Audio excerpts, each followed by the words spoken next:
What cosmetic dentistry generally is someone seeking a lift, some kind of boost to their smile, and there's a number of ways of doing that. It could be as simple as doing a little bonding to a chipped tooth, but doing it in the right way, doing it with an artist's touch.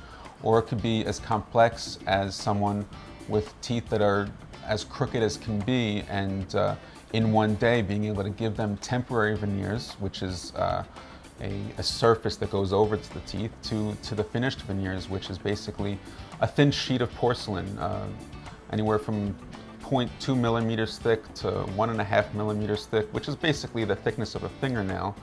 And it gets very nicely designed by a lab technician, and it gets basically permanently bonded onto the tooth. And what you end up with, you don't have to know that it's a fingernail thick veneer, but what you end up is when you look in the mirror, when people see you, you go ahead and smile and you see like beautiful brand new teeth. And that's what really, in essence, is cosmetic dentistry. And also, people will come in and they have a lot of silver fillings in their mouth.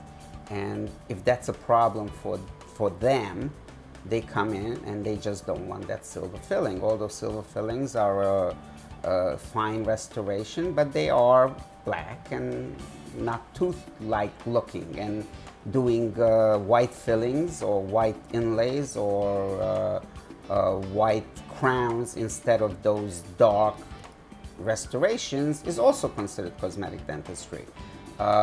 You can consider cosmetic dentistry gum treatments, because when somebody they could have the most beautiful set of teeth, perfectly aligned, but if they have red bleeding gums with gook sitting around them, that's not very pleasant to look at. So if you do periodontal treatment on those patients and get their tissue to heal and turn nice and pink instead of this bloody red, that's also considered cosmetic dentistry. And back to the silver fillings, what a lot of people don't realize is one thing you think of with the silver fillings, when you open and you see the top of the silver filling, you see that blackness in the mouth. But in addition to that, the silver filling actually leaches through the tooth and stains the tooth from the inside out. So even though the silver filling might be in the middle of the tooth, if you go ahead and look at the tooth from the side, you'll see that blackness coming through the tooth as well. And that's also something that people want to have fixed.